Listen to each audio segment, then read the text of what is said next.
Hey guys, how you all doing? My name is CompoundLuke and welcome to my PS4 Games of the Year 2017. So this is something I've been trying to do since 2015, but my channel started around about that time and I could never own enough games to actually attempt a video like this back then. But I'm here and now with a list of games I'll be discussing today. I do want to mention that these awards are strictly towards games that are available on the PS4, as this is the only system I'm able to record on currently. So don't expect to see games that are exclusive to the PC and the Xbox, as I don't have the ability to record those, let alone play them. But let's jump into the awards, starting with Best Combat, which is awarded to Nioh. Nioh is a game about a samurai warrior named William who must fight his way through Japan to take back his guardian spirit who was kidnapped. The combat in this game involves many mechanics. For example, the stances. You have low stance, high stance and mid stance. Your low stance is fast but does less damage. Your high stance is slow but does more damage. And your mid stance, as you may have guessed, is the balance between the both. The game also involves a mechanic known as ki pulls, which has it so all the stamina you have used in your attacks can be recovered when activating the ki pulse at the right time. Nioh is a game that has terrifying enemies and even more terrifying bosses that will certainly give you a challenge and admittedly maybe a little bit of trouble.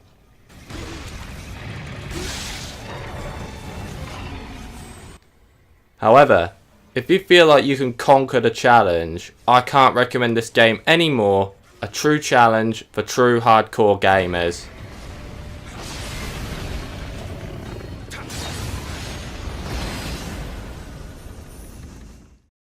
Moving on to the best soundtrack, we have Destiny 2.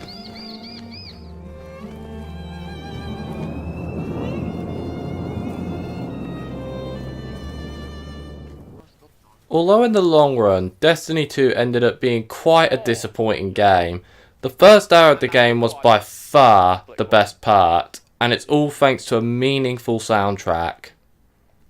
A few examples. First off, the Thought of Failure. The Red Legion is killing powerless guardians. We have to get out of here.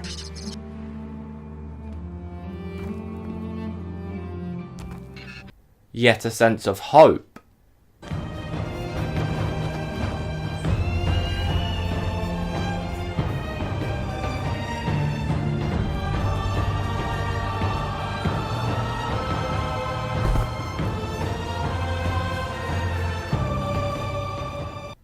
The feeling of safety.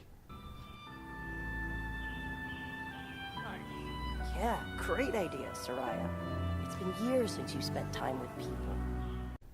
Even an awesome opening tune.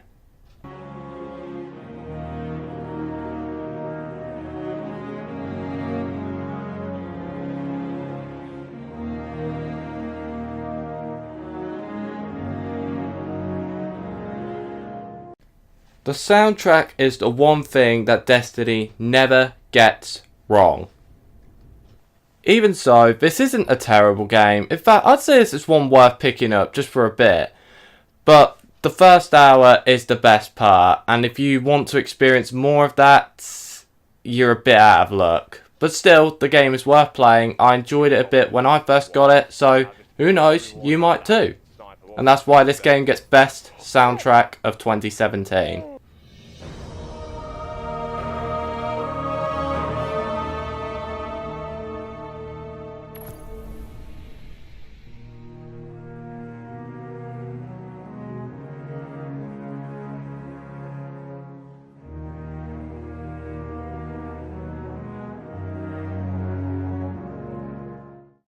Remasters are to bring back our experiences from a year ago or from our childhood, and this year the remaster of 2017 is Crash Bandicoot: The Insane Trilogy.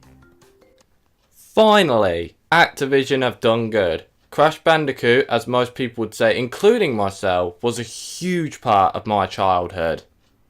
After all these years, Activision have finally decided to bring back the good old days of Crash Bandicoot, literally, and remastered the first 3 Crash games, Crash Bandicoot, Crash Bandicoot 2, The Wrath of Cortex, and of course, Crash Bandicoot 3, Warped. The games were originally developed by my favourite developers of all time, Naughty Dog.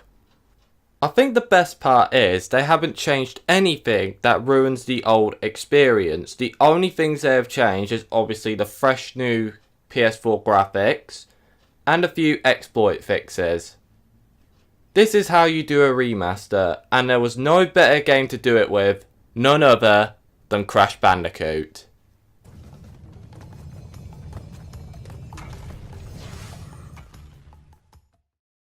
Sometimes games just don't start out great, but they have potential to become something great. Whether they live up to it or not is completely dependent on what actually happens with the game. So 2017's most potential game is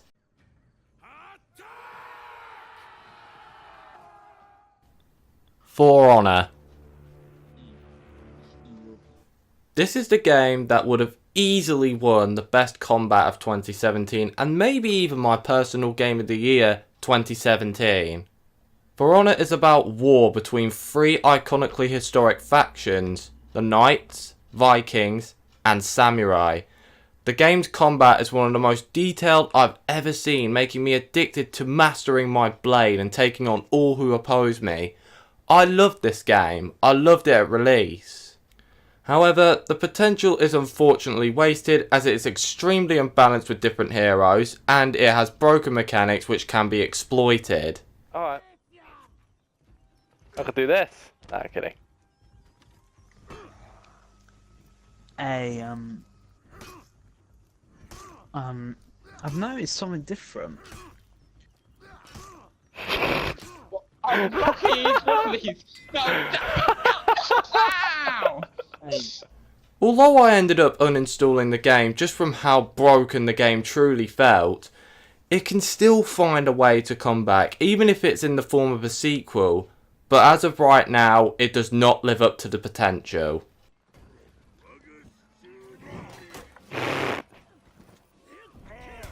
Oh, that's helpful. Oh, thanks, Shigoki. Although I can say, me and my friends have had some good laughs on this game. Yeah! Ah! No. I just killed our teammate. No!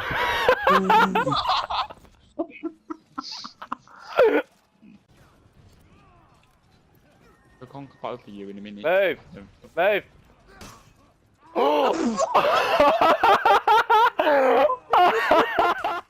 Sometimes a game just has to look good, so 2017's best graphics go to Uncharted: The Lost Legacy. Uncharted is a series that is close to my heart, as most subscribers to this channel will most likely know. Every time a new Uncharted game is released, it always looks better, and The Lost Legacy is no exception.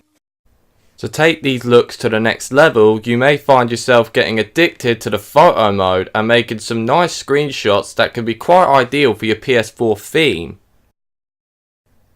If you missed out on the multiplayer of Uncharted 4: A Thief's End, as you either sold it after completing it or you never owned the game, The Lost Legacy includes Uncharted 4 multiplayer and keeps progress for players who did play it on Uncharted 4.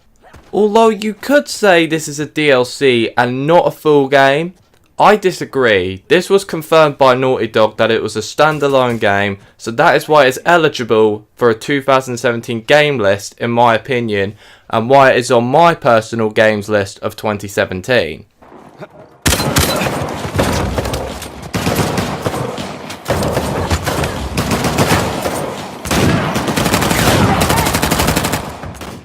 Talk about DLC, we have actually had a few add-ons this year, so the best DLC of 2017 goes to Dark Souls 3: The Ringed City.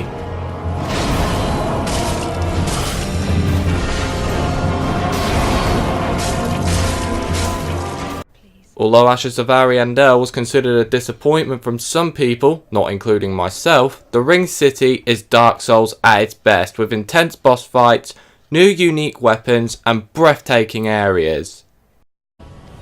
This DLC includes my favourite boss in the series, the Demon Prince, but also one of the hardest ones for me, Dark Eater Medea. Unlike a lot of single player games, you can play Dark Souls free with up to 3 other friends, including the DLC. Just prepare for a devastating challenge along the way.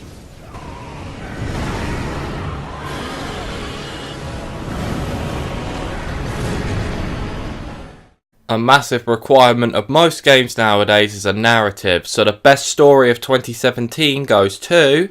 The gate to Helheim divides the living from the dead. Is that the face of Hela herself? The half-rotten goddess that rules over Helheim. Hellblade's Senua's Sacrifice is by far the best narrative of the year in my opinion. Without spoiling too much, Hellblade is about a Celtic Viking warrior named Senua who suffers psychosis and recently lost her loved one Dillion. She has come to an island named Hell to save Dillion's soul. The gameplay of this game is admittedly not the selling point, but it's actually quite fun as the difficulty is really easy but not boring as it feels quite cinematic.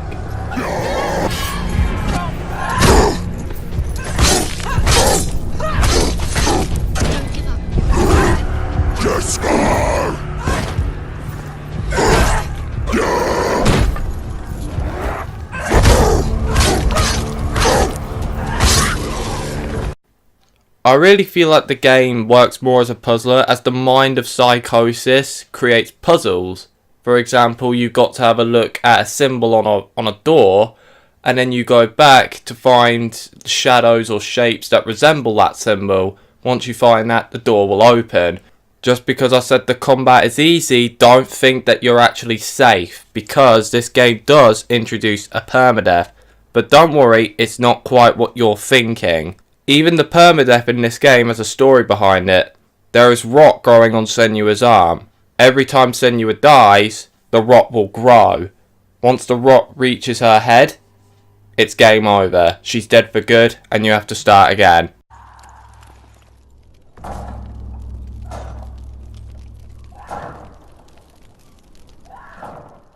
The game may only be 7 hours long, but if you're a huge fan of story, like myself, I can't recommend this game any more to you.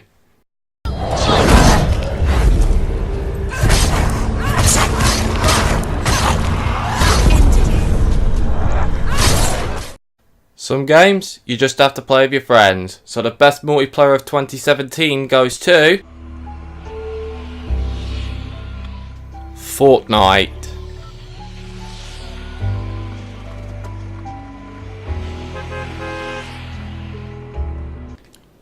More specifically, the free-to-play Battle Royale mode. Imagine the Hunger Games but with 100 players and has a building mechanic. That's pretty much Fortnite in a nutshell. This is one of the games I've had the most fun on over the year, and it's even better when you're playing with your friends. Let's make it here. Nice. Oh, thank fuck for that. You get that Big then. deal. No! Pick it up! Pick it up! Pick it up! Yes! Alright. They're coming right now in the shot behind us! Oh, fuck. Take it, bitch! Yes! There's another one, On the left, Right, coming with the shotty! Alright, looks like we got to record the next game. Yeah, yeah. Yeah, okay. Oh my god! No way! No, fuck it, I was on 14! You know what, this is the challenge, mate. This is what the challenge is. How much materials have you got? Just enough, maybe.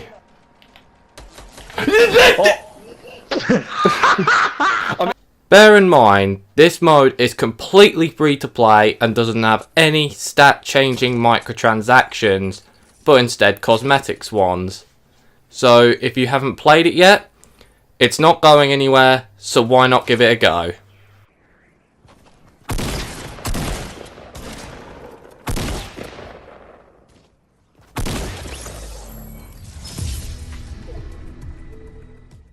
Sequels are a way to continue previously loved games, so 2017's best sequel is... Weakling! Look at this, you're back. You do realise that every time I kill you, more and more Uruks call me Tark Slayer? What can I say? You gotta live up to the name. Okay, so let me just get the dirty loot box system subject out of the way, as this is a system that should be as demoted as possible.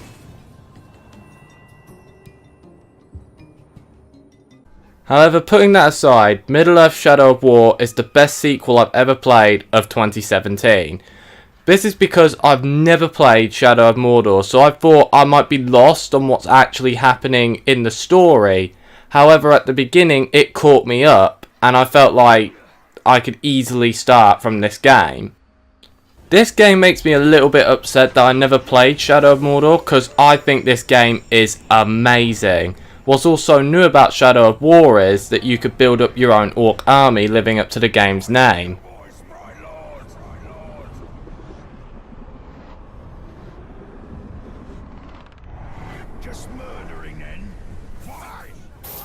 What makes this an even better example of a sequel is, this is a game that tried something new while also staying true to the original, keeping Shadow of Mordor players familiar with how the game works. It really is a shame that the loot boxes put this game down, because it is a really good game, but the loot boxes really stand out to most people, making this a very disappointing game to them. However, I'm used to loot boxes now because so many games have them in, and I've learned to ignore them over the years. So this is a game where I can ignore the loot boxes and just enjoy the game as it is, which is really good.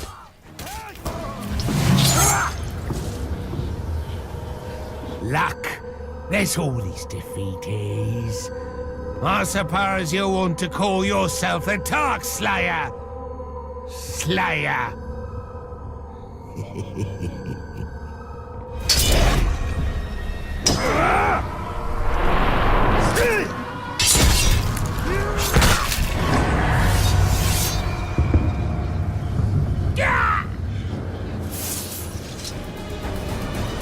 I think this one fancied himself a ranger.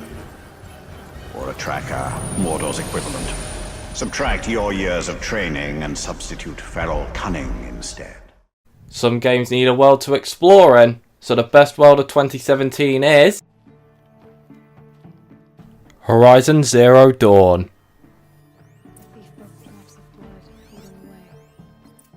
The world of Horizon may appear as the Stone Age at first, however, it is actually set a few millenniums later as the machine has finally taken over man. The world of Horizon is filled with fantastic scenery, dark secrets, and machines that want you dead. What feels like a boss fight in most games can actually be a normal enemy encounter in this game. A robot Tyrannosaurus with laser guns and a tracking radar, for example. How about a giant robot bird that uses lightning attacks? There's more where that came from. You can take this further by following the narrative of Horizon Zero Dawn, or even doing side quests to help people out and get better gear along the way, so you may take on these giant machines. He was bleeding, so maybe he needed a binding. Blast it! That was expensive cloth. I can't believe I paid for that thief's bandage.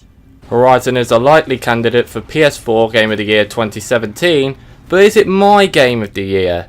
We'll have to find out.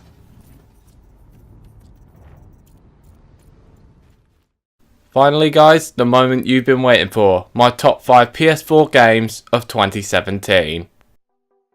Number 5, Neo.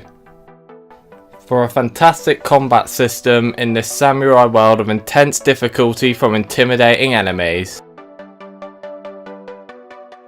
Number 4, Uncharted: The Lost Legacy. For gorgeous graphics in this masterpiece of a continuation to my favourite game series of all time, Uncharted.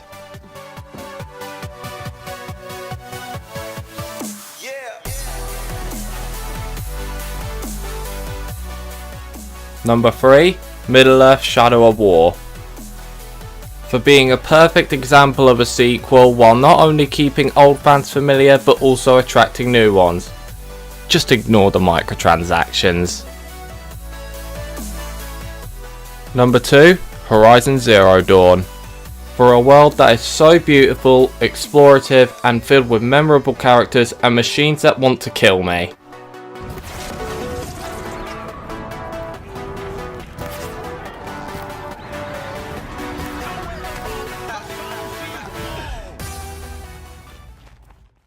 And at long last, guys, my PlayStation 4 Game of the Year 2017 is...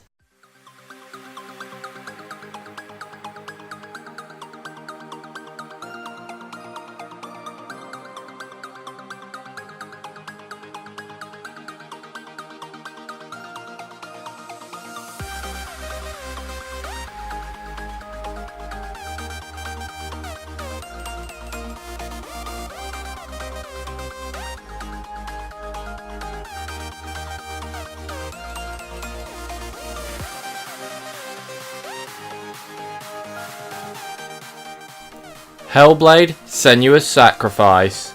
For one of the best narratives and settings in 2017, this is a prime example of quality over quantity. The game may only be 7 hours long, but for that small 7 hours has a huge impact on the experience.